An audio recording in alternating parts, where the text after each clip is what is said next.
Hello student, welcome my YouTube channel wifi success classes. तो आज की क्लास में आपको पढ़ाएंगे question number 5। Practice set number आपका 3 चल रहा था, जिसका कोड है 347WB। तो स्टार्ट करते हैं आज की क्लास। और आज की क्लास में आपको पढ़ाएंगे प्रश्न 5, जो प्रत्येक प्रश्न 5 अंक का है और इसके खंड में 2 दिए जाते हैं। कोई भी प्रश्न होगा उसके खंड 2 होंगे। का दिया गया है उसका अथवा दिया गया है। तो स्टार्ट करते हैं आज की वीडियो। और आज की वीडियो में आपको एक धमाकेदार वीडियो मिलने वाला है। और वीडियो को शुरू करने से पहले आपसे कहना है, पहले वीडियो को लाइक कर दें, ज्यादा से ज्यादा शेयर करें अपने फ्रेंड सर्किल में। और जो भी स्टूडेंट हमारे चैनल से अब भी जुड़ना चाहते हैं वो चैनल को सब्सक्राइब करें, बेल आइकन ऑल को प्रेस करें, ताकि आने वाले वीडियो के नोटिफिकेशन आपको पहले मिल जाए। तो चलिए स्टार्ट करते हैं आज की क्लास। और पहला प्रश्न स्टार्ट करते हैं प्रश्न नंबर 5 का। प्रश्न नंबर 5 का स्टार्ट करते हैं। दिया क्या गया है? प्राथमिक अमीन और एल्कीन से प्राथमिक अल्कोहल के विरचन की विधियां लिखिए। प्राथमिक अमीन और प्राथमिक एल्कीन, यानी कि प्राथमिक अमीन और एल्कीन से प्राथमिक अल्कोहल के विरचन की विधियां लिखनी है, तथा प्राथमिक अल्कोहल के निम्न के 7 रासायनिक समीकरण लिखिए। तो चलिए स्टार्ट करते हैं प्रश्न नंबर 5 और लिखते हैं इसका आंसर। प्रश्न 5 का पहला प्रश्न और इसका उत्तर। पहली हेडिंग बना लेंगे प्राथमिक अमीन से। नंबर 1 लिखेंगे प्राथमिक अमीन से प्राथमिक अल्कोहल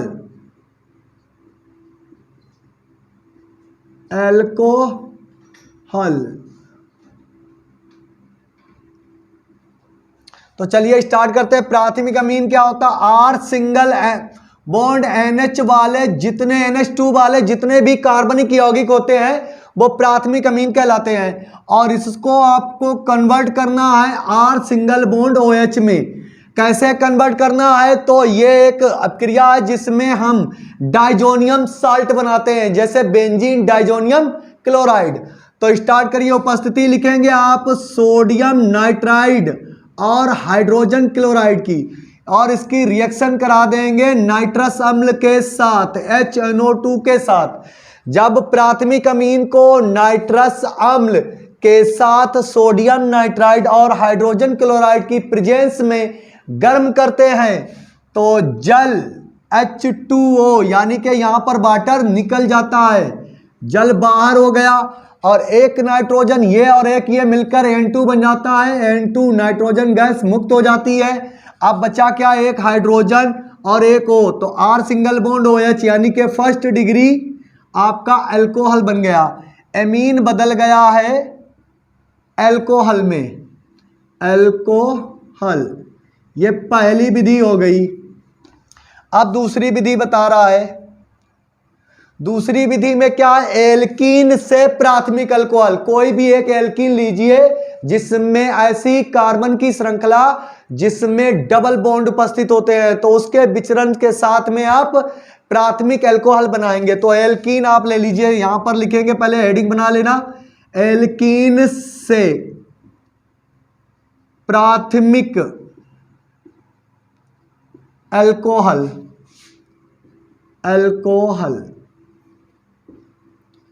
प्राथमिक अल्कोहल बनाना। तो एल्कीन में आप ले लें सबसे पहले ethylene, CH double bond, CH2 double bond CH2, इसको कहते हैं एथिलीन।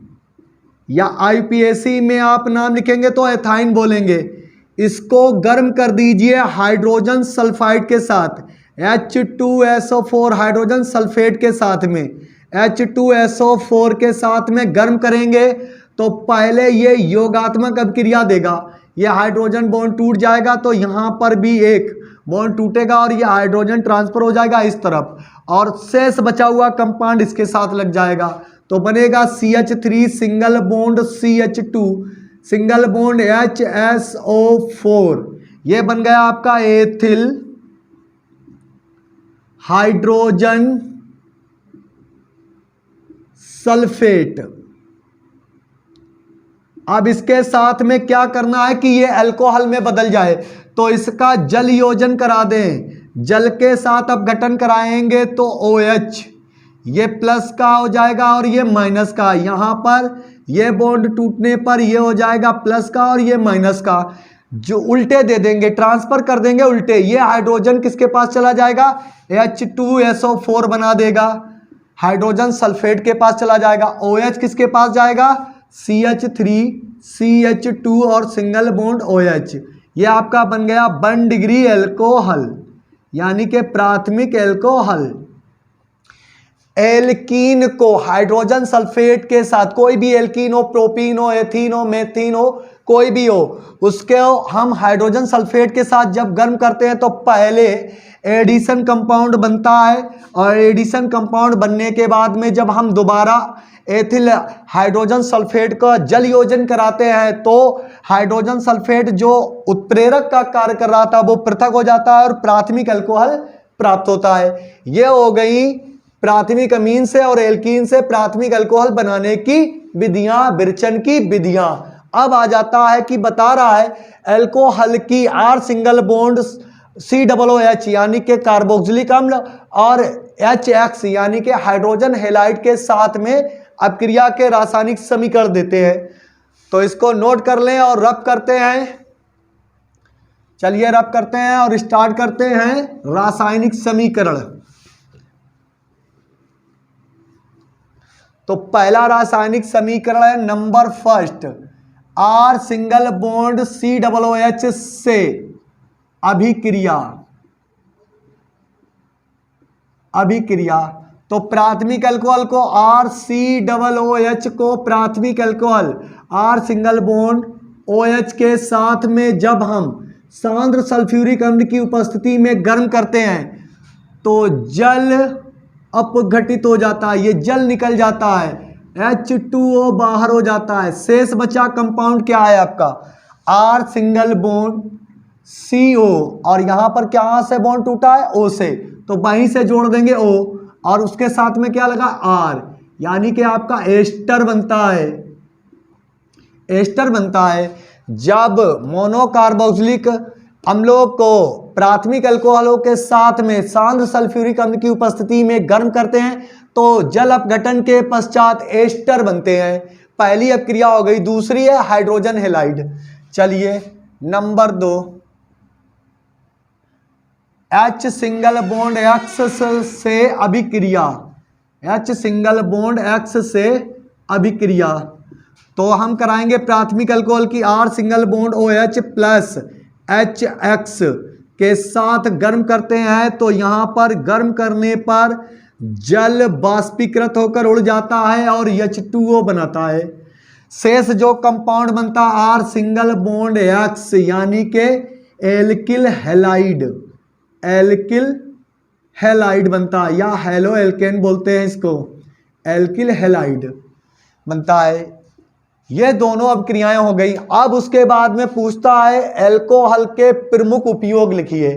तो चलिए R सिंगल बॉन्ड OH के उपयोग हेडिंग बनाएंगे, के उपयोग, R सिंगल बॉन्ड OH के उपयोग लिखेंगे तो सबसे पहला आपका उपयोग होगा मुख्य, क्या होता है, ये शराब का मुख्य अवयव होता है, मुख्य अवयव होता है। सबसे मेन इंपॉर्टेंट काम है कि जो भी अल्कोहल होते हैं वो शराब का मुख्य अवयव होता है। अगर इसमें एथिल अल्कोहल हो, C2H5OH हो, तो ये अल्कोहलों में भी पाया जाता है जो ड्रिंक करते हैं। नंबर 2, जैव नमूनों को परिरक्षित करने में जैव नमूने, अगर कोई दुर्घटना किसी के यहाँ हो जाती है और वहाँ पर कोई एविडेंस मिलता है, जैसे DNA निकालने के लिए, या कोई बाल या कोई प्रोटीन का हिस्सा मिल जाता है, या कोई हमें ऐसी चीज़ जिसकी हमें खोज करनी है, तो उसको सुरक्षित रखने के लिए, चाहे वो पेड़ का हिस्सा, कोई टिश्यू हो, उसको हम एथिल अल्कोहल में रखते हैं, तो उसे हम बोलते हैं जैव नमूना। जैव नमूनों को सुरक्षित रखने में। नंबर 3 में आप लिखेंगे क्लोरोफॉर्म CHCl3 कॉमा CHI3 बा CCl3 single bond CHO, chloroform, iodoform और क्लोरल बनाने में। नंबर 4 आप लिखेंगे varnish, comma paint, comma resin आदि के विलायक के रूप में इतने मोस्ट इंपॉर्टेंट अल्कोहलों के काम होते हैं। शराब का मुख्य अवयव होता है अगर एथिल अल्कोहल है। उसके बाद में जैव नमूनों को परिरक्षित रखने में, क्लोरोफॉर्म, आइडोफॉर्म और क्लोरल बनाने में, उसके बाद में वार्निश, पेंट, रेजिन आदि के विलायक के रूप में। तो ये हो जाता है प्रश्न नंबर का आपका हल। 5 नंबर का प्रश्न इतना आपको लिखना पड़ेगा। बहुत ही शॉर्ट में होते हैं, लॉन्ग आंसर में कम लिखना पड़ता है और जो शॉर्ट आंसर होते हैं उनमें थोड़ी सी मेहनत करनी पड़ेगी। क्योंकि अगला क्वेश्चन देखिए दिया गया है अथवा में, बेंजीन डाइएजोनियम क्लोराइड से फिनोल के विरचन लिखिए। अब कैसे बनाना है? बेंजीन डाइएजोनियम क्लोराइड से फिनोल बनाना है। फिनोल की निम्न के साथ होने वाली रासायनिक अपक्रियाओं के समीकरण लिखिए। और ये क्या है? पहला है KOH और क्लोरोफॉर्म के साथ, दूसरा है कास्टिक सोडा के साथ और तीसरा है नाइट्रिक अम्ल के साथ। तो इसको हम रफ करते हैं और स्टार्ट करते हैं प्रश्न नंबर का अथवा। चलिए इसको रफ करते हैं और वीडियो को ज़्यादा से ज़्यादा लाइक करते रहें, शेयर करते रहें। चलिए इसको रफ करते हैं। रफ करने के बाद में और इसके अथवा प्रश्न को हल करते हैं। का और आगे लिख देते अथवा। सबसे पहला है बेंजीन डाई एजोनियम होता है, जोनियम नहीं होता है, इसमें गलत प्रिंट था। डाई एजोनियम क्लोराइड से फिनोल, ठीक है। बेंजीन डाइजोनियम क्लोराइड, तो बेंजीन डाइजोनियम क्लोराइड का फार्मूला लिखिए। एक बेंजीन होता है जिसके टॉप ऑफ द मोस्ट पर लगा होता है N2 single bond Cl।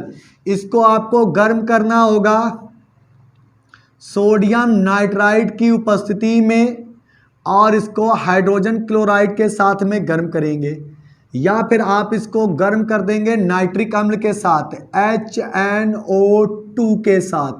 Nitric अम्ल के साथ गर्म करेंगे और थोड़ी सी हाइड्रोजन क्लोराइड की मात्रा ले लेंगे। इस कंडीशन में क्या होगा? अगर आप चाहें तो दूसरी विधि में इसको बना लें, अगर यहाँ चाहें क्लोरोबेंजीन में कन्वर्ट कर लें तो क्लोरोबेंजीन में कन्वर्ट करने के लिए आप इसको हाइड्रोजन क्लोराइड के साथ क्रिया करा दें।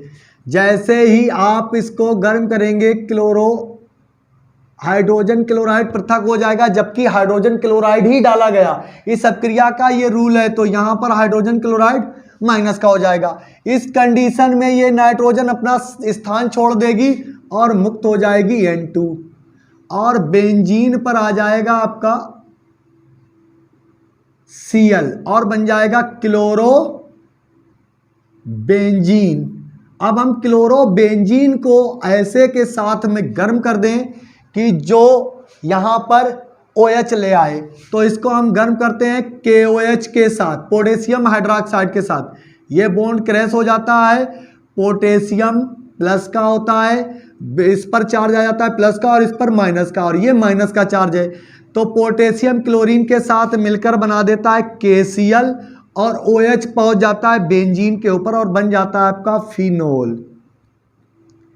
ये है आपकी अपक्रिया बेंजीन डाइजोनियम क्लोराइड से फिनोल। ये फार्मूला है benzene diazonium benzene diazonium chloride को हाइड्रोजन क्लोराइड के साथ सोडियम नाइट्राइड और हाइड्रोजन क्लोराइड की उपस्थिति में जब हम गर्म करते हैं तो क्लोरोबेंजीन बनती है। क्लोरोबेंजीन को पोटेशियम हाइड्रोक्साइड के साथ पुनः गर्म करते हैं तो हमें फिनोल प्राप्त हो जाता है और KCl बाहर हो जाता है। किसी क्षार, इसके स्थान पर आप NaOH भी ले सकते हैं, NaOH के साथ भी गर्म कर सकते हैं। तो चलिए फिनोल बनकर तैयार हो गया। अब क्या आगे बता रहा है, अब आगे क्वेश्चन में कह रहा है कि फिनोल को के साथ होने वाली अपक्रियाओं के रासायनिक समीकरण लिखिए। पहला है KOH की उपस्थिति में CHCl3 के साथ अपक्रिया यानी के क्लोरोफॉर्म के साथ अपक्रिया, और यह अपक्रिया कहलाती है रीमर टीमर अपक्रिया। तो नंबर फर्स्ट KOH की उपस्थिति में, यहां पर ये फिनोल को लिखा हुआ मिटा देते, यहां लिख देते हैं फिनोल। KOH की उपस्थिति में CHCl3 से अपक्रिया से अभिक्रिया। चलिए फिनोल को गर्म करते हैं यहां पर, और ये बन जाता है आपका फिनोल, और हम इसको गर्म करेंगे CHCl3 के साथ, या आप इस KOH की जगह पर NaOH भी ले सकते हैं। ठीक है, तो यहाँ पर आपका आ जाएगा एक KOH और एरो लगाएंगे और यहाँ पर करेंगे 2 का मल्टीपल। इस कंडीशन में एक KCl यहाँ से निकल जाएगा, माइनस का पहला KCl लिख दीजिए। जब यहाँ से हाइड्रोजन निकालेंगे तो 2 हाइड्रोजन ये और 2 हाइड्रोजन ये, टोटल 4, और 2 ऑक्सीजन को तोड़ देंगे, क्या बनेगा -2H2O। अब शेष बचा हुआ कंपाउंड, यहाँ पर बॉन्ड टूटा है तो ये ऑर्थो पर लग जाएगा, एक बचा हुआ पोटेशियम ऊपर चला जाएगा। ये लीजिए आपका बन गया ओके, और यहाँ पर आपका बन जाएगा ये पोटेशियम फिनॉक्साइड है CHCl2, इसका नाम है मेथिलीन, ऑर्थो मेथिलीन, ऑर्थो पर लगाए, ऑर्थो मेथिलीन डाइक्लोराइड, डाइक्लोराइड और पोटेशियम फिनॉक्साइड, पोटेशियम फिनॉक्साइड। अब इसकी अपक्रिया हमें करानी होगी क्योंकि यहां पर हमें लाना है O, तो O लाने के लिए हम लाएंगे वाटर को, जल के साथ अपक्रिया कराएंगे तो क्या हो जाएगा, ये दोनों हाइड्रोजन इस क्लोरीन को तोड़ देंगे तो बन जाएगा माइनस का 2 KCl, और ये ऑक्सीजन दौड़ता हुआ इसी स्थान पर लग जाएगा तो आपका बनेगा पोटेशियम फिनॉक्साइड, या बोलेंगे पोटेशियम सैलिसिलडिहाइड। ये बन गया पोटेशियम सैलिसिलडिहाइड। इसको पुनः गर्म कर देंगे हाइड्रोजन क्लोराइड के साथ। ये हाइड्रोजन क्लोराइड निकले हैं माइनस के, 2 क्लोरीन और एक 2 हाइड्रोजन अब एक साथ अलग हो गए, और ये ऑक्सीजन यहीं पर ऐड हो गया, जैसे ये ऐड हो गया। अब इसकी अपक्रिया कराएंगे तो ये निकल जाएगा KCl, माइनस का KCl, और हाइड्रोजन ऊपर लग जाएगा, तो ये आपका बनेगा OH, और यहाँ पर CHO, इसका नाम है सैलिसिलडिहाइड, सैलिसिलडिहाइड, और ये बन गया है पोटेशियम सैलिसिलडिहाइड, सैलिसिलडिहाइड। ये पोटेशियम सैलिसिलडिहाइड है, हाइड्रोजन क्लोराइड के पुनः साथ गर्म किया तो क्या बना आपका सैलिसिलडिहाइड। अब आ जाती है नेक्स्ट अपक्रिया। नेक्स्ट अपक्रिया में है फिनोल को गर्म करना है कास्टिक सोडा के साथ, तो ऊपर से रब करते हैं, बनाने की विधि आपने सीख ली है, रब करते हैं और इसको भी रब कर देते हैं। चलिए ये तो आपने सीख लिया, ये रीमर टीमर अपक्रिया थी। अब गर्म करते हैं फिनोल को किसके साथ, आप लिखेंगे नंबर सेकेंड NaOH से अभिक्रिया, तो फिनोल की अब क्रिया NaOH से करानी है, OH प्लस NaOH। तो इस कंडीशन में इसका OH, सॉरी इसका नहीं OH लेंगे, इसका हाइड्रोजन और इसका OH लेंगे तो आपका Na ऊपर लग जाएगा और बन जाएगा सोडियम फेनॉक्साइड। केवल रासायनिक समीकरण देने हैं और आपका बन गया जल, और ये बन गया सोडियम फेनॉक्साइड। क्या होता है जब फिनोल को सोडियम हाइड्रोक्साइड के साथ गर्म करते हैं तो सोडियम फेनॉक्साइड बनता है। बस हो गया। नंबर थर्ड है HNO3। कैसा है? सांद्र, सांद्र H2SO4 के साथ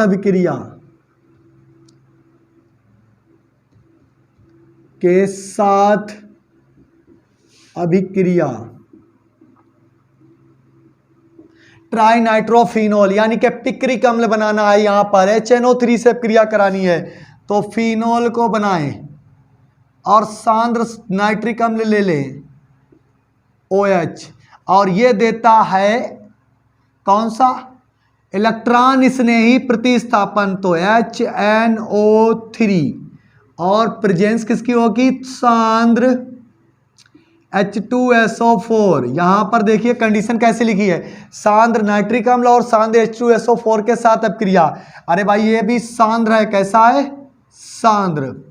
तो यहां पर एक ऑर्थो से, एक पैरा से और एक मेटा से हाइड्रोजन को निकालेंगे तो टोटल कितने हाइड्रोजन हो गए? 1 2 3 और 3 का यहां पर मल्टीपल कर देंगे तो 3 त्रिका 9 हो जाती हैं। क्या? ऑक्सीजन, जिसमें 3 हाइड्रोजन, ये 1 2 3 और 3 ये, तो टोटल हो गए 3H2 यानी कि 3 दूनी 6। 3 यहाँ से ले लिए, बेंजीन रिंग से निकाले हैं, और 3 इसके, और इसके 3 ऑक्सीजन तोड़ देंगे तो क्या बन जाएगा? 3H2O। अब बचा NO2 NO2 NO2 और 3 स्थान पर लग जाएगा NO2 और ये बन जाएगा आपका पिक्रिक एसिड, पिक्रिक अम्ल NO2 NO2। तो ये होता 1 2 3 4 5 6, तो लिखेंगे 2, 4, 6 ट्राई नाइट्रोफिनोल।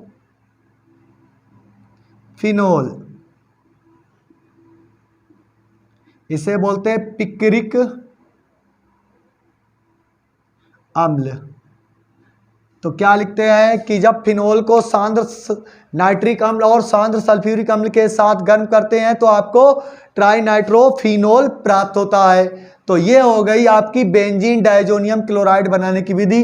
अब आपके ऊपर डिपेंड करता है कि आपको इन दोनों टॉपिक में से, यानी का प्रश्न है आपका और उसका अथवा भी दिया गया है, आपको का ही करना है या उसका अथवा वाला करना है। जो आपको सबसे बेहतर आता हो वो आप क्रिया कीजिए, दूसरा कुछ ना कीजिए, ठीक है। तो यहां पर जो आपको का में से या तो पहला आता है प्राथमिक अल्कोहल को आपको सही से बना लेते हैं तो उस सब क्रियाओं को कर लीजिए, या बेंजीन डाइजोनियम क्लोराइड से फिनोल बनाना चाहते हैं तो फिनोल को बना लीजिए। तो 2 हो गई आपकी अब क्रियाएं, इसको नोट कर लीजिए। अब आते हैं प्रश्न नंबर खा।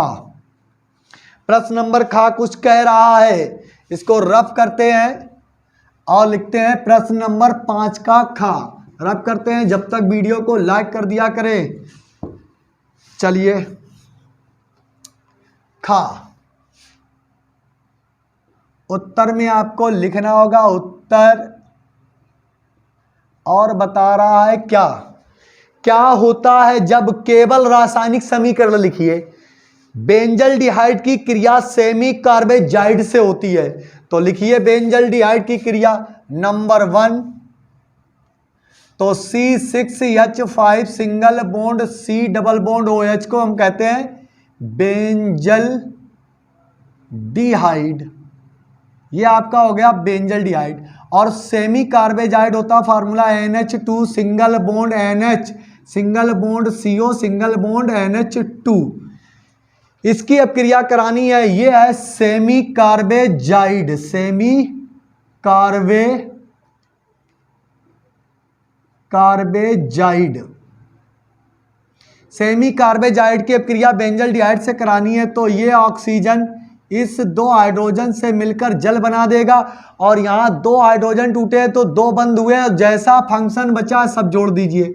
तो लिखेंगे C6H5 CH double bond N, single bond NH, single bond CO और सिंगल बॉन्ड NH2। ये होता है बेंजल डिहाइड सेमी कार्बेजोन। ये बनता है सेमी कार्बेजोन। कार्बेजाइड कार्बेजोन में बदल जाता है। तो पहली अपक्रिया हो गई है जिसे बेंजल्डिहाइड को सेमी कार्बेजाइड के साथ गर्म कर दिया। आप करा कीटोन को एथिलीन ग्लाइकोल के साथ गर्म करते हैं तो कीटोन की अपक्रिया कराते हैं एथिलीन ग्लाइकोल के साथ। तो नंबर सेकेंड, कीटोन का सिंबल होता है R, single bond R dash और बीच में होता है CO, और एथिलीन ग्लाइकोल का फार्मूला होता है CH2 सिंगल बॉन्ड CH2 और दोनों तरफ लगा होता है OH। ठीक है, और जब हम इसको गर्म करते हैं तो गर्म करने की कंडीशन ये होती है यहां से जल निकल जाता है तो एक चक्रीय एसीटल प्राप्त होता है। क्या बनता है? अब देखिए R dash single bond C से जुड़ा हुआ है और डबल बॉन्ड ये क्रैश हो गए थे, अब जुड़ेगा किससे? O और O, और ये O किससे जुड़े हुए? ये O नहीं पकड़ेंगे, ये हाइड्रोजन ही ले जाएंगे तो माइनस का H2O बनेगा। ठीक है, तो 2 हाइड्रोजन ने इसकी एक ऑक्सीजन तोड़ दी, जल बना दिया, बचा क्या है? CH2 single bond CH2 single bond, ये बन गया आपका चक्रीय एसीटल। चक्रीय एसीटल। तो यहां पर आपका अगर एसीटोन होता तो हम बोलते चक्रीय साइक्लिक एसीटोन बन गया। ठीक है, जब हम कीटोन की अपक्रिया किसके साथ? ये है आपका कीटोन, क्योंकि R single bond CO single bond R dash वाले जितने कार्बनिक यौगिक होते हैं वो कीटोन कहलाते हैं। और ये है एथिलीन ग्लाइकोल, किसके साथ? एथिलीन ग्लाइकोल की अपक्रिया कराते हैं तो चक्रीय एसीटल बनता है। अब उसके बाद में आ जाता है प्रोपेनोन को बेरियम हाइड्रोक्साइड के साथ गर्म करते हैं। चलिए, प्रोपेनोन यही कीटोन नंबर थर्ड, ये आपका प्रोपेनोन हो गया, और किसके साथ गर्म करते हैं? Barium hydroxide. तो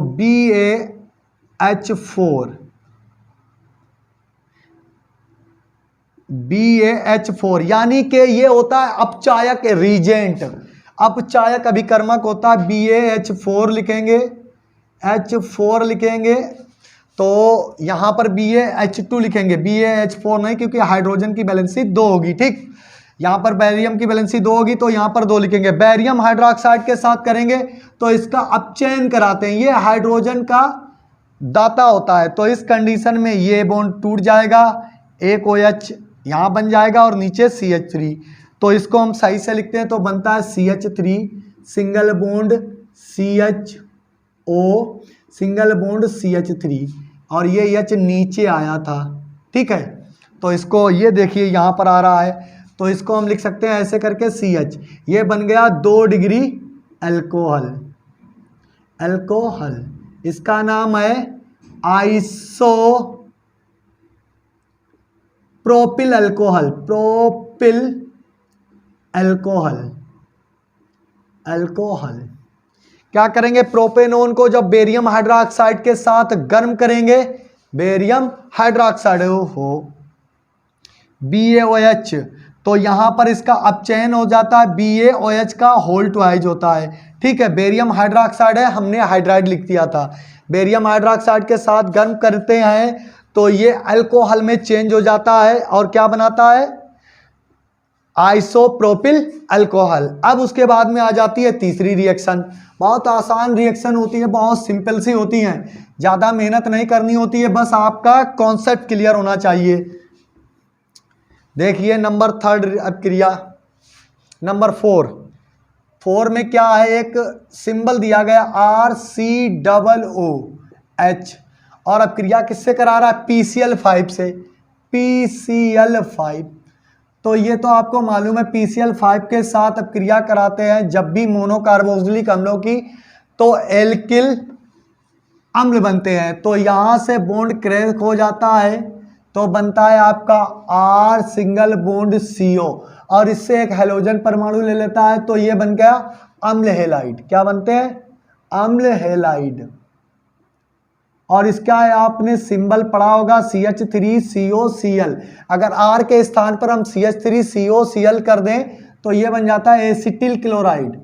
क्या बन जाता है, एसिटिल क्लोराइड। हो गया। अब उसके बाद में एक हाइड्रोजन को एक Cl और देते हैं तो HCl बन जाता है। अब फास्फोरस के पास से 2 Cl टूट गए, एक ये बचा क्या, PCl3, और एक ऑक्सीजन भी है, तो ये बन जाता है POCl3। जब मोनोकार्बोक्सिलिक अम्लों को फास्फोरस पेंटा क्लोराइड के साथ गर्म करते हैं तो अम्ल हेलाइड बनते हैं, जैसे एसिटिल क्लोराइड या बेंजॉइल क्लोराइड। HCl बा POCl3 पृथक हो जाता है।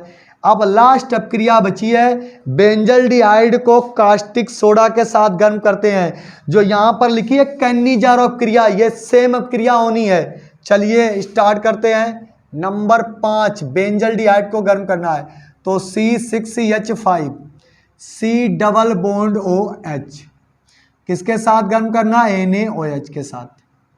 इसमें ये अपक्रिया ऐसी होती है, एल्डिहाइड को अगर कास्टिक सोडा के साथ गर्म करेंगे तो ये सिंगल मॉलिक्यूल से अपक्रिया नहीं होगी, डबल लेने होंगे, 2 लेने होंगे। 2 लेने होंगे तो 2 के लिए हम एक बार बेंजल्डिहाइड फिर लिखेंगे, C6H5 C double bond OH। अब इस कंडीशन में क्या होता है, इस कंडीशन में हम कास्टिक सोडा के साथ गर्म करते हैं तो क्या होता है, ये बॉन्ड इतना क्रैक हो जाता है, हाइड्रोजन आयन टूट जाता है। ऐसे यहाँ एक हाइड्रोजन आयन टूट जाता है, तो ये क्या होता है, यहाँ पर बॉन्ड तोड़ने के बाद इसके ऊपर एक H लगा देता है, और ये यहाँ पर एक H ले आता है। ठीक है, ये H यहाँ पर ले आया तो देखिए ये क्या बन गया, C6H5, और ये हाइड्रोजन यहाँ जाने से ये तो H पहले से था, ये 2 हो जाएंगे, तो हो जाएगा CH2, और इसके ऊपर क्या बन रहा है, OH। ये आपका हो जाता बेंजिल अल्कोहल। ठीक है, अब उसके बाद में क्या बचा, C6H5CO लिखिए, प्लस C6H5CO ये बचा, और यहां से बॉन्ड जहां से टूटा है वहीं से जोड़ेंगे ONA, इसका नाम है सोडियम बेंजोएट, सोडियम बेंजोएट।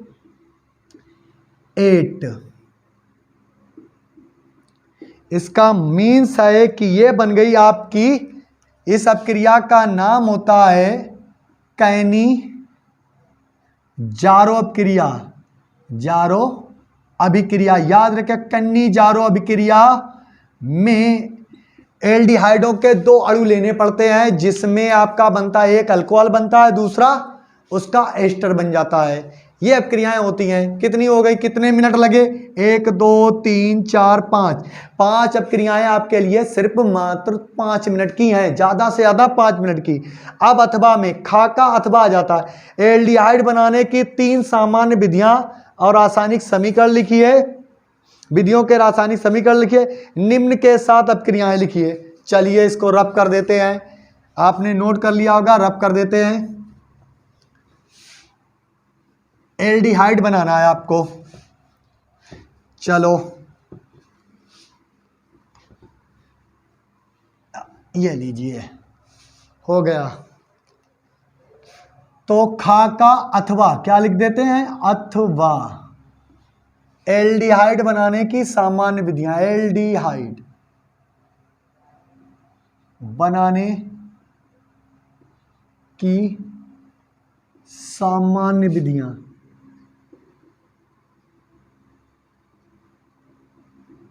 सबसे पहला पॉइंट,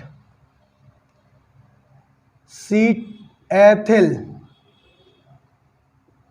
अल्कोहल के ऑक्सीकरण द्वारा, एथिल अल्कोहल ले लिया, कोई भी अल्कोहल ले सकते हैं लेकिन हमने एक परमानेंट अल्कोहल ले लिया एथिल अल्कोहल के ऑक्सीकरण द्वारा। ठीक है, तो पहली विधि लिखेंगे CH3 single bond CH2 single bond OH, ये हो गया।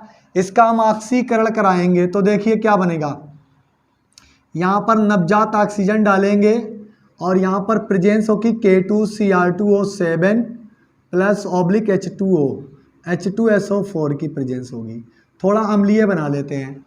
ठीक है, इस कंडीशन में ये दो हाइड्रोजन होते हैं तो दोनों को ऐसे निकाल लो और यहाँ पर क्या कर दो, ये दोनों हाइड्रोजन ऐसे निकालेंगे तो दो बॉन्ड होंगे। ठीक है, तो यहाँ पर एक हाइड्रोजन CH2 है और OH, तो ये एक हाइड्रोजन ये और एक ये इसके साथ में बना देता है जल, क्या बन जाएगा H2O। शेष क्या बचा CH3CH, क्योंकि दो हाइड्रोजन थे एक चला गया, तो यहाँ पे बनेगा CH3CH और डबल बॉन्ड से आपका जुड़ जाएगा O, यानी कि ये बन गया एसीटल डिहाइड। आपको एल्डिहाइड बनाना है, कैसे भी बनाओ। ठीक है, दूसरी विधि CH3 single bond CH2 OH के बी हाइड्रोजनी करण द्वारा। तो चलिए करते हैं बी हाइड्रोजनीकरण। CH3 single bond CH2 single bond OH, इसको आप कॉपर धातु की उपस्थिति में 300 डिग्री सेंटीग्रेड के तापमान पर गर्म कर देंगे तो इस कंडीशन में ये हाइड्रोजन मुक्त हो जाएगी, H2 मुक्त होती है। अब ऑक्सीजन तो डाला नहीं है तो आपका बचेगा CH3 single bond CH2 single bond OH, नहीं O, डबल बॉन्ड O, और ये बन गया आपका एसीटल डिहाइड।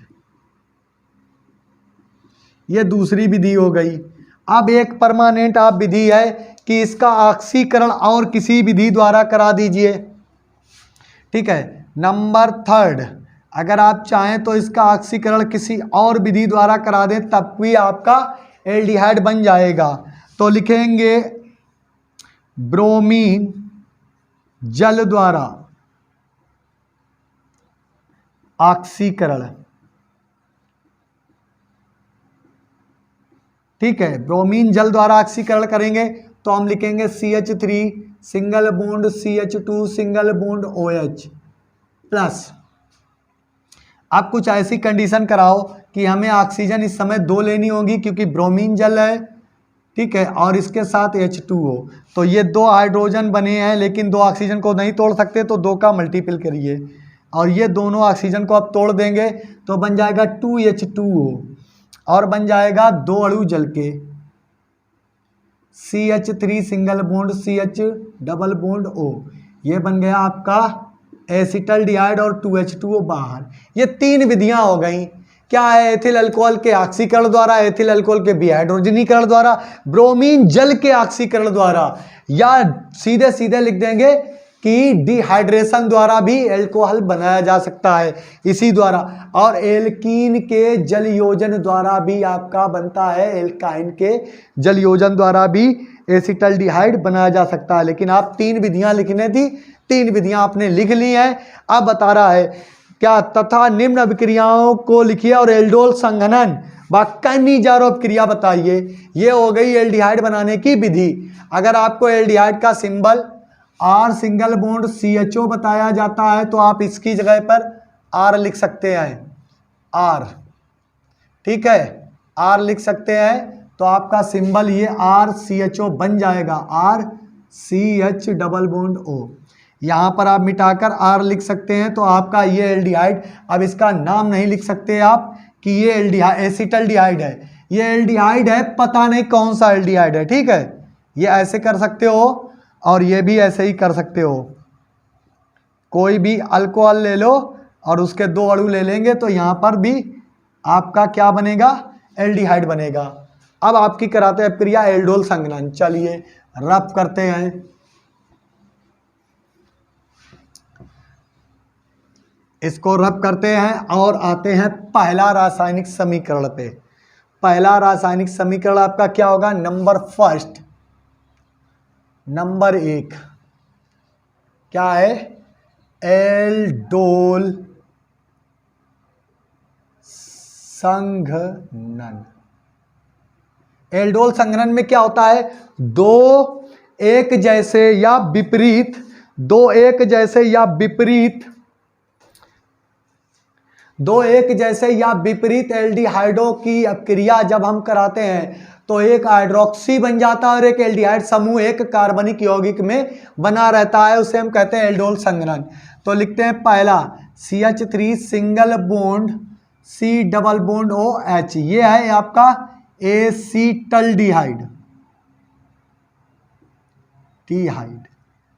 एसीटल्डिहाइड को जब हम दोबारा गर्म करते हैं किसी और, अब लिख लेंगे propanaldehyde, CH3 single bond CH2 single bond CHO, और इसको किसके साथ हम गर्म करते हैं? कास्टिक सोडा की थोड़ी मात्रा ले लेते हैं।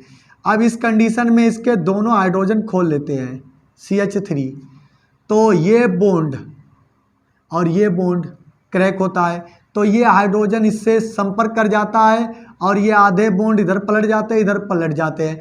जो भी बनता है वो बनता है आपका एल्डोल कंडेंसेशन यानी एल्डोल संघनन। यहाँ से स्टार्ट करिए CH3 सिंगल बॉन्ड OH, ये बन गया आपका मेन बॉन्ड, ये बॉन्ड बना है, ये मेन बॉन्ड जो पलटा है, थोड़ा डार्क कर दिया। CH, ऊपर तो H बचा नहीं, नीचे H बचा है, ठीक है। अब इस H को ऊपर ले लें तो ज़्यादा बेहतर रहेगा। इस H को ऊपर ले लिया, इस नीचे वाले को, ठीक है।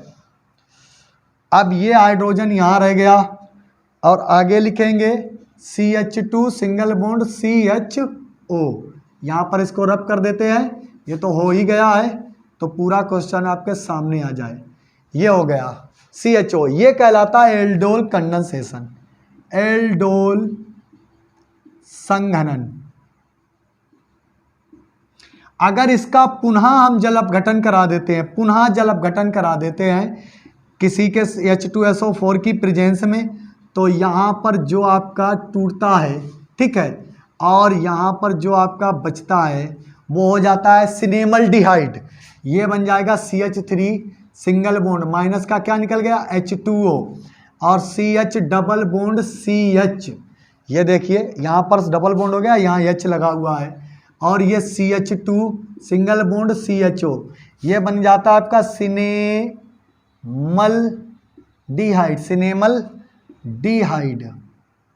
लेकिन आपसे पूछा गया है केवल इतना एल्डोल कंडेंसेशन तक, आप यहीं तक रखें, आगे ना बढ़ाएं। उसके बाद में आपसे कैनिजारो अपक्रिया पूछ रहा है, नंबर 2 कैनिजारो अपक्रिया।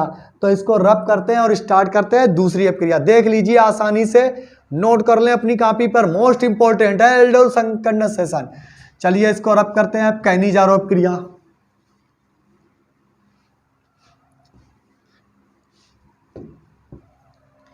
कैनिजारो अपक्रिया अभी बता चुके हैं, बस जस्ट कैनिजारो अभिक्रिया।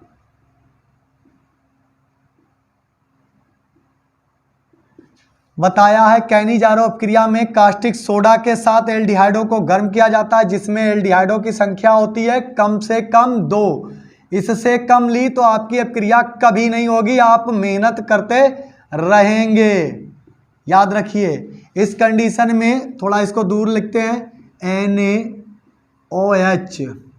इस कंडीशन में क्या होता है, ये बॉन्ड क्रैक होता है पहले, जब ये क्रैक होता तो ये हाइड्रोजन भागकर ऊपर पहुंचता, OH बना देता, ये भी हाइड्रोजन यहाँ से टूट जाता, इसके पास पहुंच जाता है, तो पहले बनता CH3 सिंगल बॉन्ड, एक हाइड्रोजन जाने से ये CH2 हो गया, और ऊपर जाने से ये हाइड्रोजन OH हो गया, एथिल अल्कोहल, यानी कि ये अल्कोहल बनाता है।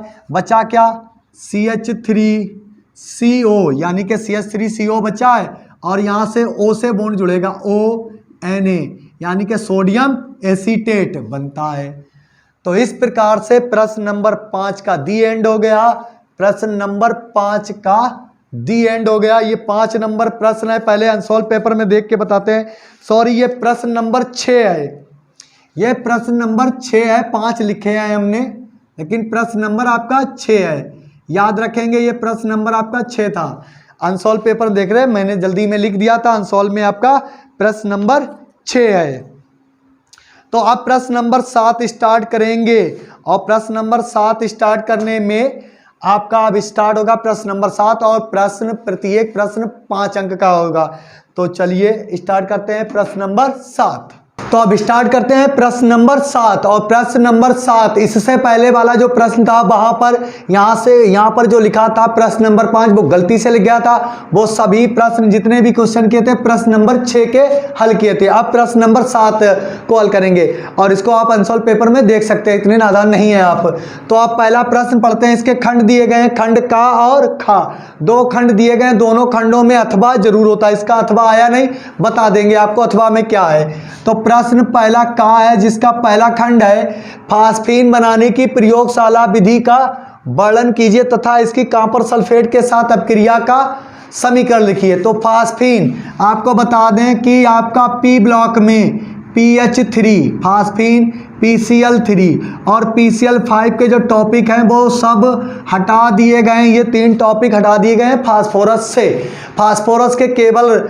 गुण आ सकते हैं। फास्फोरस किस में होता है? काला होता है, नीला होता है, रोम्बिक होता है और मोनोक्लिनिक होता है, प्लास्टिक होता है, ये भी होते हैं फास्फोरस। ठीक है, सफ़ेद फास्फोरस, ब्लैक फास्फोरस और काला वो क्या नाम, लाल फास्फोरस, ये 3-4 प्रकार का फास्फोरस होता है। तो उसके बाद में आ जाता है नंबर 2, प्रयोगशाला में SO2 बनाने का रासायनिक समीकरण दीजिए। ये आपके सिलेबस में है। तो प्रश्न नंबर हम का के फर्स्ट को हल नहीं करेंगे, उसके बाद में सल्फर डाइऑक्साइड गैस को बनाएंगे। तो चलिए स्टार्ट करते हैं प्रयोगशाला में SO2 बनाने की विधि।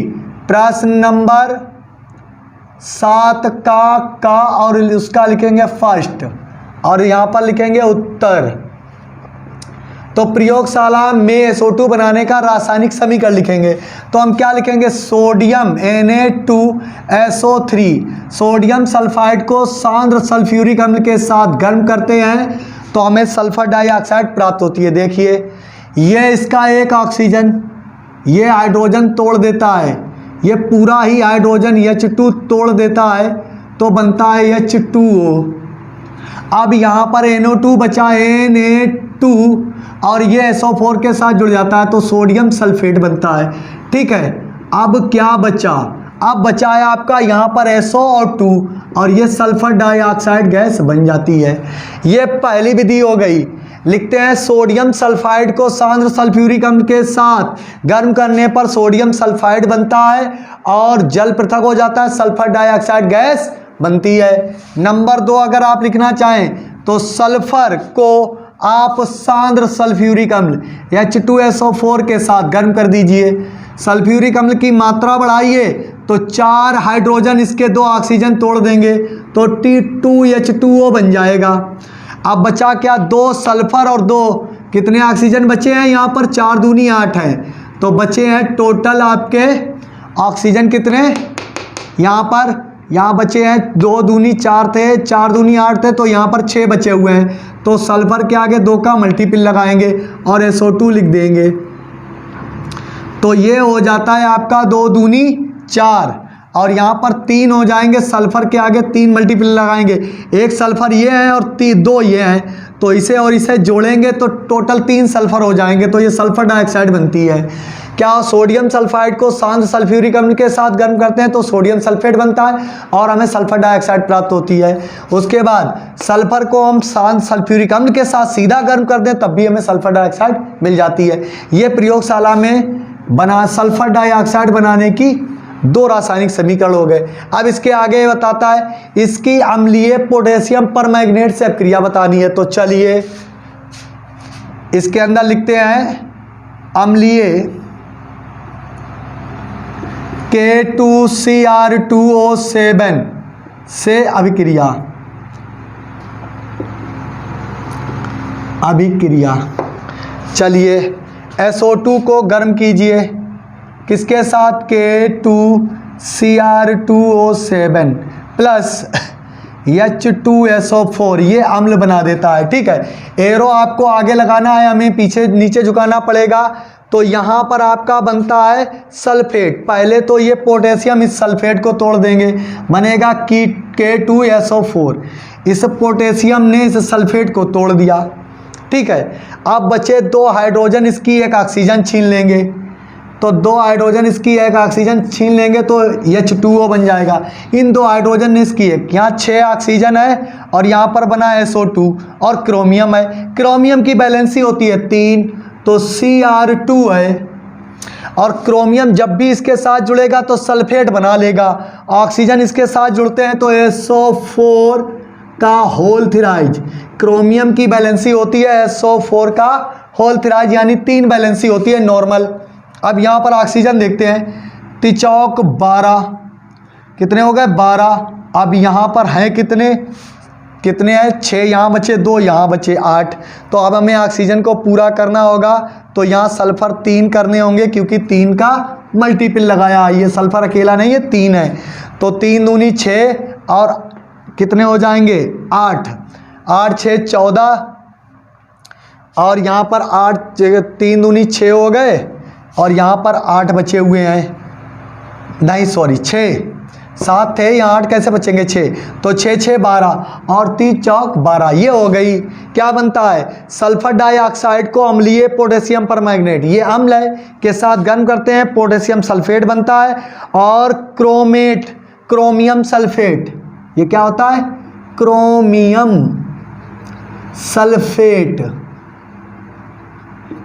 सल्फेट बनता है और जल पृथक हो जाता है। ये लीजिए लो, सल्फर डाइऑक्साइड वाला आपका कंप्लीट हो गया। अब बता रहा ओस्टवाल्ड विधि में नाइट्रिक अम्ल के निर्माण का रासायनिक वर्णन कीजिए। अब क्रियाएं बताइए। चलिए पहले स्ट्रक्चर बनाते हैं ओस्टवाल्ड विधि वाला, इसको रब कर देते हैं और वीडियो को ज़्यादा से ज़्यादा लाइक करिए।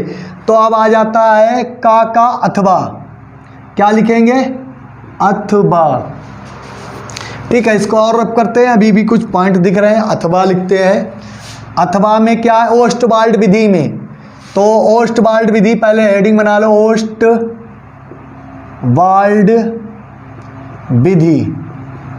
ओस्टवाल्ड विधि हम आपको बताते क्या होती है। एक होता है बॉक्स, उसमें ऐसी नलिका होती है और इसका होता है सीधा कनेक्शन ऑक्सीजन के सिलेंडर से। ये ऑक्सीजन का सिलेंडर लगा हुआ है, ये जाता है जल की धारा में धुलने। ठीक है, जल की धारा में ये जब धुलने जाता है तो यहाँ पर बनता है नाइट्रिक अम्ल। बहुत जल्दी ऐसे ही आपको स्ट्रक्चर बनाना पड़ेगा। तो यहाँ पर आपको बहता हुआ जल डालना है, ये पत्थर लगे होते हैं इसके अंदर और यहाँ पर डालते हैं H2O और यहाँ पर लगा होता है विद्युत स्पार्क। यहाँ से हम अमोनिया NH3+O2 डालते हैं तो यहाँ पर NO बनती है। वो NO इधर से चली आती, इधर आती है, फिर इधर आती है, फिर इधर आ जाती है। ये O2 का सिलेंडर है। ये क्या है ऑक्सीजन का सिलेंडर। ठीक है, यहाँ पर इसको हम कार्क लगा देते हैं ताकि ये बहे ना। ऑक्सीजन के सिलेंडर में जब NO2 नाइट्रिक ऑक्साइड आती है NO और ये ऑक्सीजन से रिएक्ट करती है तो बदल जाती है NO2 में। अब NO2 जाती है बहते हुए जल के संपर्क में आती है, ये जल यहाँ से बहता हुआ है तो यहाँ पर बन जाता है HNO3 यानी कि नाइट्रिक अम्ल बनता है। HNO3 प्लस में थोड़ा नाइट्रस अम्ल भी बनता रहता है।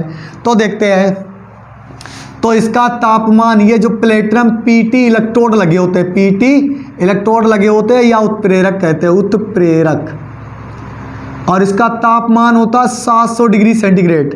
तो हम क्या करते हैं ओस्टवाल्ड विधि में अमोनिया NH3 को वायु के साथ प्लेटिनम उत्प्रेरक की उपस्थिति में 700 डिग्री सेंटीग्रेड के तापमान पर जलाते हैं तो हमारा बनता है नाइट्रिक ऑक्साइड प्लस H2O। क्या बनता है नाइट्रिक ऑक्साइड। तो हम यहाँ पर करेंगे 4 का मल्टीप्लाई, तो 4 3 12। ठीक है, ये ऑक्सीजन का O2 सिलेंडर लिख दे। ठीक है, अब यहाँ पर 12 हो गए तो 6 H2O निकल गए। ऑक्सीजन कितने चाहिए हमें, नाइट्रोजन कितने 4, तो 4 नाइट्रोजन के साथ कितने जुड़ गए ऑक्सीजन, 4 ही जुड़े हैं। तो यहाँ पर O2 के आगे हमें 5 का मल्टीपल करना होगा, 5 दूनी 10 हो गए। तो 4 यहाँ ऑक्सीजन खर्च हुए, 6 यहाँ, ये नाइट्रिक ऑक्साइड बन गई। अब नाइट्रिक ऑक्साइड ये बनकर तैयार हुई, ये कहाँ आती है, ये कहाँ आती है, ऑक्सीजन के सिलेंडर में। नाइट्रिक ऑक्साइड जैसे ही ऑक्सीजन के सिलेंडर में आती है और बदल जाती है नाइट्रोजन डाइऑक्साइड में। तो यहाँ पर हम 2 का मल्टीपल करेंगे, सब जोड़ दीजिए तो 2NO2, 2 ऑक्सीजन यहाँ है, 2 ये नाइट्रोजन नाइट्रिक किस में बदल जाती है, नाइट्रोजन डाइऑक्साइड ऑक्साइड में बदल जाती है। ठीक है, नाइट्रोजन डाइऑक्साइड में बदल जाती है। और ये क्या है, नाइट्रिक ऑक्साइड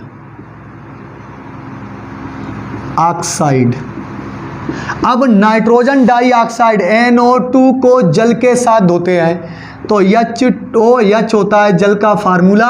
एक इसके साथ OH मिल जाए तो यहाँ पर 2 का मल्टीपल करते हैं। एक OH अगर NO2 के साथ जुड़ जाता है, एक NO2 के साथ तो बनता है HNO3।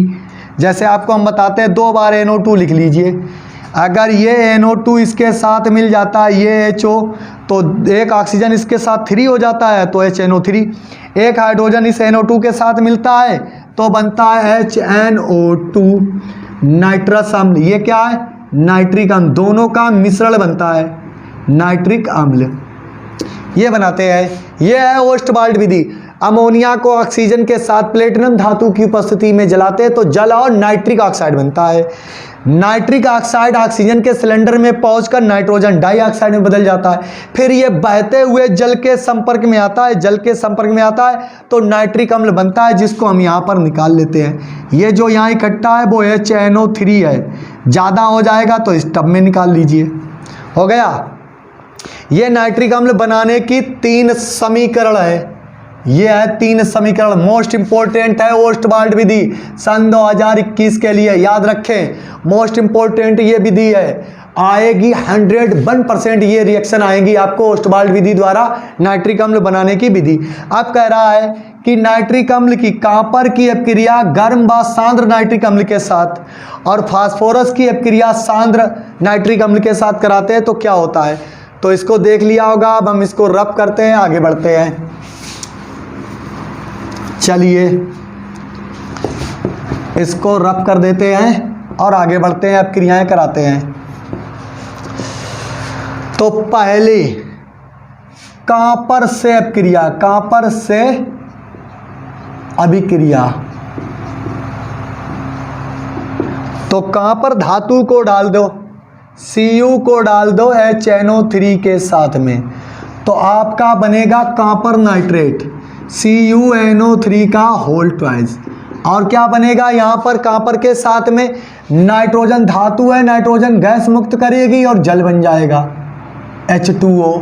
ठीक है, अब H2O बनेगा। अब हमें कॉपर की संख्या बढ़ानी होगी तो यहाँ पर नाइट्रोजन कितने हैं, यानी कि 2 का मल्टीपल है नाइट्रोजन में, तो नाइट्रोजन की संख्या 2 हमें करनी होगी, 2 कर लिए। तो यहाँ पर हमें भी कितने का करना होगा, 2 का मल्टीपल करते हैं, हो गई। देखते हैं अभी भी नहीं हुई अपक्रिया, क्योंकि हमें नाइट्रोजन की संख्या कितनी है, 2 दूनी 2 एकन 2 और 2 4 है। अभी भी बढ़ाते हैं तो हम बढ़ा लेते हैं। यहाँ पर कॉपर में करते हैं 5 का मल्टीपल और इसमें करते हैं 12 का मल्टीपल कर देते हैं। तो यहाँ पर 12 हाइड्रोजन है तो हम बनाते हैं आगे 6H2O। ये 12 तियाँ 36 ऑक्सीजन है तो यहाँ पर 6 निकल गई। अब बचा है कॉपर, कॉपर के आगे लगा देते हैं 5 का मल्टीपल। तो 5 कॉपर है तो 3 दूनी 6 और 6 पंचे 30।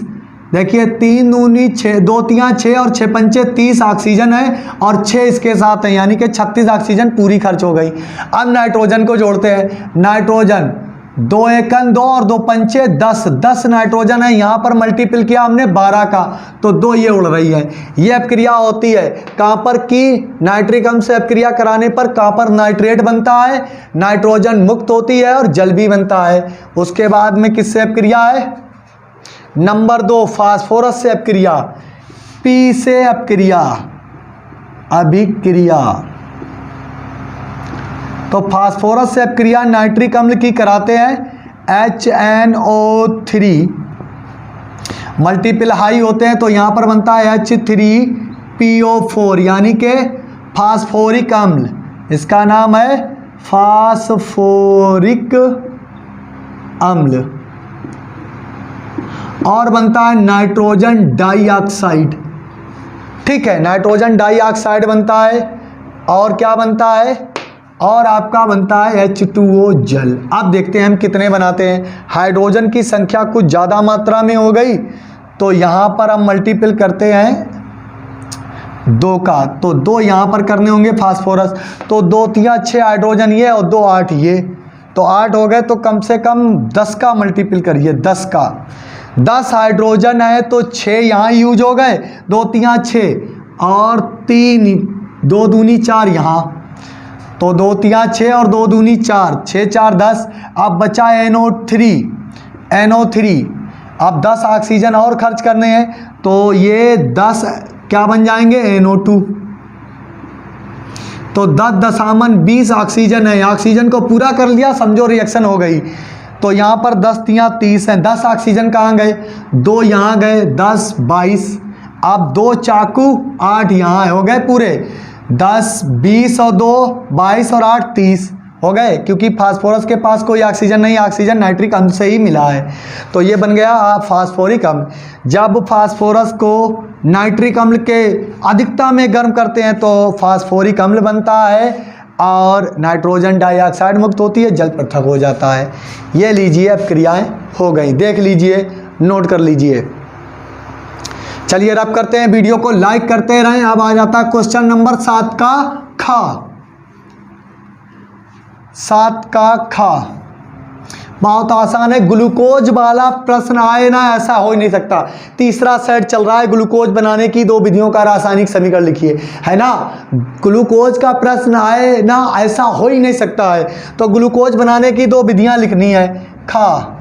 तो पहली विधि लिखो, शर्करा के जल अपघटन द्वारा, ठीक है। तो शर्करा का जल अपघटन कराते हैं, नंबर C12H22O11, ये शक्कर का फार्मूला, इसका जल अपघटन H2O कराते हैं तो ये होता है इन्वर्टेज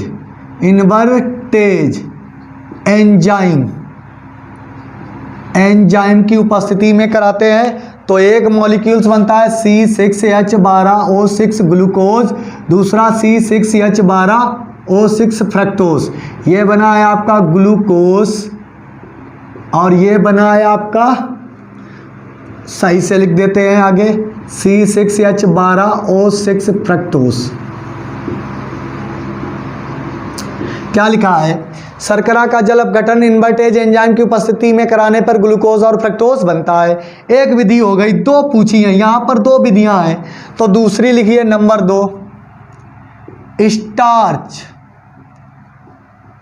के जल अपघटन द्वारा। तो देखते हैं, स्टार्च C6H10O5, इसका ये एक पॉलीसैकेराइड शर्करा होती है, N लगा देंगे और NH2O के अणु डालेंगे और ये डाइस्टेज एंजाइम होगा,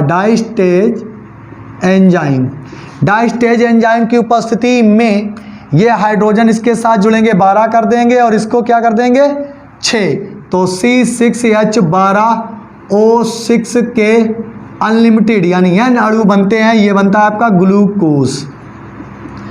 डाइस्टेज एंजाइम की उपस्थिति में स्टार्च का, ये क्या है, स्टार्च का फार्मूला जो अंकुरित गेहूं और जौ से प्राप्त होता है, स्टार्च का जल अपघटन कराने पर ग्लूकोज और फ्रक्टोज प्राप्त होता है। ये हो गए आपकी 2 विधियां ग्लूकोज बनाने की। अब आ जाता है, कहता है का रासायनिक समीकरण लिखिए, रासायनिक समीकरण तो लिख गए।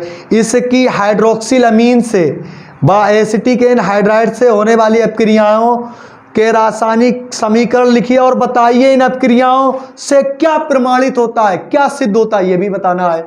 तो चलिए दोनों अपक्रियाएं आपको करानी होंगी एक साथ में, तो एक साथ में करानी है।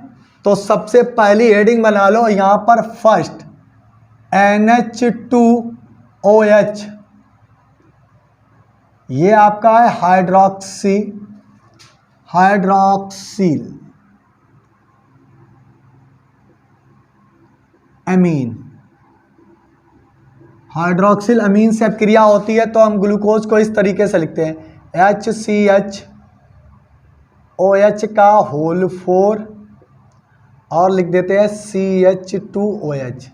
ये आपका ग्लूकोज है, अपक्रिया करानी है NH2OH से, ठीक है। ये ग्लूकोज की अपक्रिया करानी। अब किससे करानी है? दूसरी अपक्रिया आपकी है एसिटिक एनहाइड्राइड, एसिटिक एनहाइड्राइड। तो चलिए अब ग्लूकोज को हमें ओपन करके लिखना होगा, CHO। अब ग्लूकोज ऐसे लिखना होगा, ओपन करते हैं,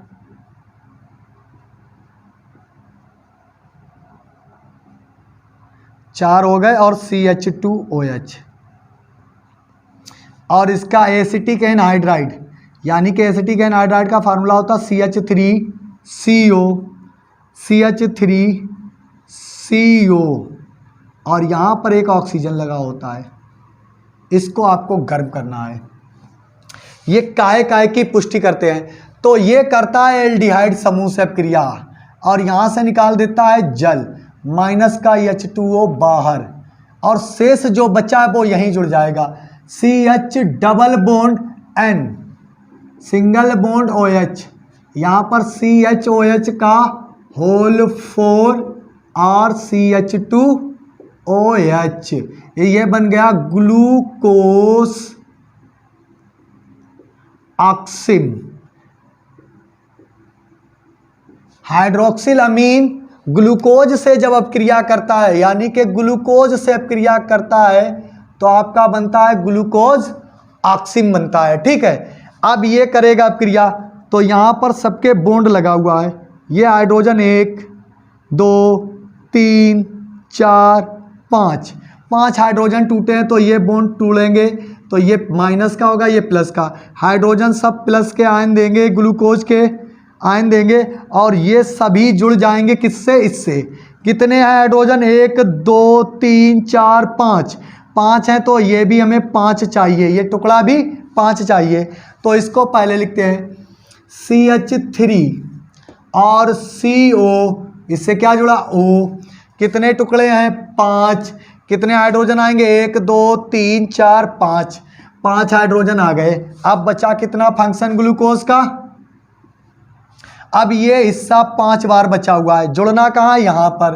तो C double bond O, CHO इतना बचा, CHO इतना बचा, CHO इतना बचा हुआ है, CHO इतना बचा है। अब ये थोड़ा नीचे कर लेते हैं हम, ठीक है। CH2O इतना बचा। अब यहाँ पर इसको आगे को रब कर देते हैं, इसको ऊपर का रब कर देते हैं, क्योंकि ग्लूकोज की क्रिया रखनी है केवल हमको, ठीक है। इसको भी आगे थोड़ा से हटाते, तो प्लस में आपके 5 बने थे CH3COOH, ये इसी की अपक्रिया है। इसको इसलिए नहीं रब कर सकते हैं कि अभी ये बाकी है, तो इसको यहाँ पर ऐसे करके ऐसे कर दीजिए, इसको यहाँ पर ऐसे रब कर दें, ये खाली हो जाए बोर्ड। जब तक वीडियो को लाइक कर दें, ये लीजिए, हो गया। अब देखिए कितने हिस्से बचे हैं। ये कहाँ से बॉन्ड टूटा है? O से, तो O, फिर क्या लिखेंगे? C और CH3 उससे जुड़ा है। फिर एक बार लिखेंगे OCCH3, OCCH3, OCCH3। अब इसके आगे लिखेंगे OCCH3। ये इतना होता है एसीटेट, क्योंकि CH3COOH को हम कहते हैं एसिटिक अम्ल और इसका होता है एसीटेट आयन। ये बनाता है ग्लूकोज, पेंटा एसीटेट। पिछले वाले भी अनसॉल्व में हमने ये अपक्रियाएं कराई थी। जब ग्लूकोज हाइड्रोक्सिल अमीन से अपक्रिया करता है तो ग्लूकोज ऑक्सिम बनाता है, और जब एसिटिक एनहाइड्राइड, ये क्या है, एसिटिक एनहाइड्राइड से अपक्रिया कराता है तो ग्लूकोज पेंटा एसीटेट बनाता है। अब वो कह रहा है बताइए इन अभिक्रियाओं से क्या प्रमाणित होता है। तो हम बताते हैं पहली अपक्रिया से क्या प्रमाणित होता है। तो यहां पर लिखे देते हैं, इसके नीचे ही आपको लिखना होगा, जब ग्लूकोज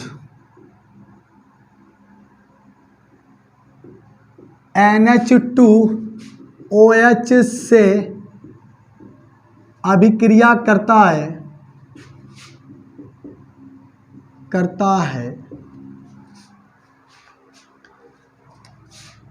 तो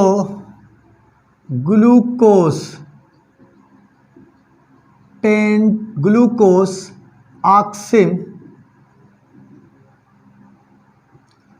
ऑक्सिम का निर्माण करता है।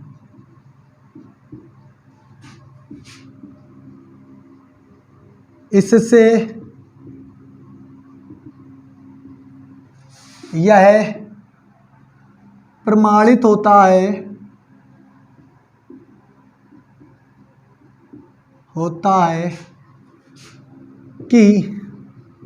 कि ग्लूकोज के पहले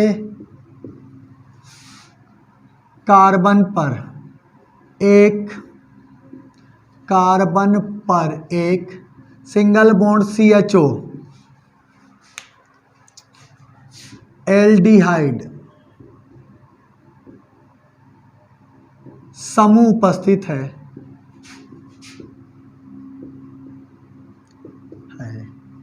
यह हाइड्रोक्सिल अमीन ये बता देता है, जब ग्लूकोज हाइड्रोक्सिल अमीन से अपक्रिया करता है तो ग्लूकोज ऑक्सिम बनता है, इससे यह निर्माण करता है। इससे यह प्रमाणित होता है कि ग्लूकोज के पहले कार्बन पर एक एल्डिहाइड समूह उपस्थित है। दूसरी, परंतु जब यह एसिटिक एनहाइड्राइड से अभिक्रिया करता है तब पेंटा ग्लूकोज पेंटा एसीटेट बनता है। इससे प्रमाणित होता है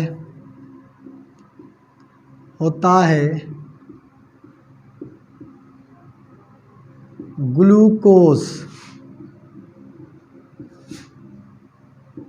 में 5 OH समूह उपस्थित होते हैं। ये प्रमाणित करता है। लो, हो गया प्रमाण। क्या लिखा है, जब ग्लूकोज हाइड्रोक्सिल अमीन से अपक्रिया करता है तो ग्लूकोज ऑक्सिम बनाता है। इससे यह प्रमाणित होता है कि ग्लूकोज पर एक एल्डिहाइड समूह उपस्थित है। और परंतु जब यह एसिटिक एनहाइड्राइड से अपक्रिया करता है तो ग्लूकोज पेंटा एसीटेट बनाता है। इससे यह प्रमाणित होता है ग्लूकोज में 5 हाइड्रोक्सी समूह उपस्थित होते हैं। आगे बता रहा ग्लूकोज के उपयोग, तो इसको रब करके आप उपयोग लिख सकते हैं। उपयोग कैसे लिखेंगे? नंबर 1, पूर्तिरोधी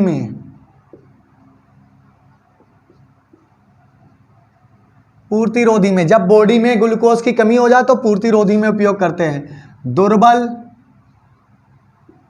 व्यक्तियों व बच्चों को आहार के रूप में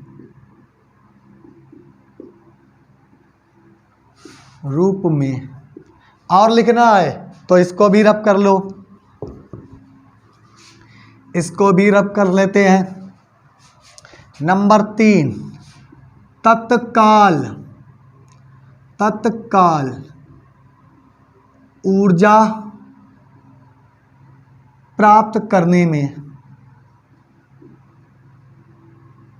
तत्काल ऊर्जा देता है। देखिए पूर्तिरोधी में, ठीक है, पूर्तिरोधी में, दूसरा दुर्बल व्यक्तियों को आहार के रूप में, और तत्काल ऊर्जा प्राप्त करने में नंबर 5 वस्तुओं को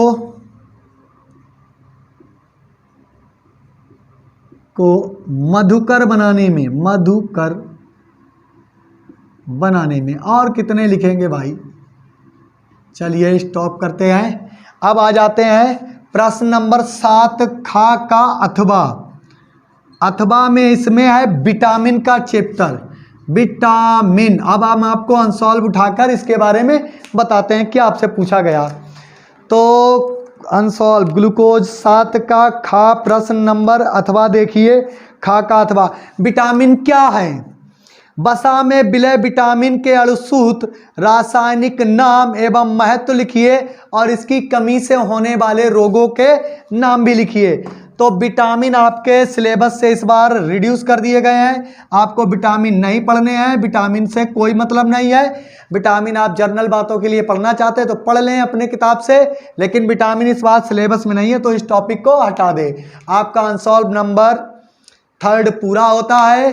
अब मिलते हैं नेक्स्ट वीडियो में नेक्स्ट अनसॉल्व के साथ। कैसा लगा हमारा ये वीडियो, ये कमेंट बॉक्स में कमेंट करके बताएं। कैसा लगा हमारा रासायनिक अपक्रियाओं करने का तरीका, ये बताएं कमेंट बॉक्स में। वीडियो अगर पसंद आया है तो वीडियो को ज़्यादा से ज़्यादा लाइक करें, शेयर करें अपने फ्रेंड सर्किल में। और जो भी स्टूडेंट हमारे चैनल से अब भी जुड़ना चाहते हैं वो चैनल को पहले सब्सक्राइब कर लें, बेल आइकन ऑल को प्रेस कर लें, ताकि आने वाले वीडियो का नोटिफिकेशन आपको मिलता रहे। चलिए मिलते हैं अगले वीडियो में। ऐसे ही पढ़ते रहिए, मुस्कुराते रहिए, और सभी को मेरी तरफ से होली की हार्दिक शुभकामनाएं, ढेरों सी शुभकामनाएं। खूब होली मनाइए, लेकिन पढ़ने पर ध्यान भी रखिए। तब तक के लिए बाय बाय, धन्यवाद।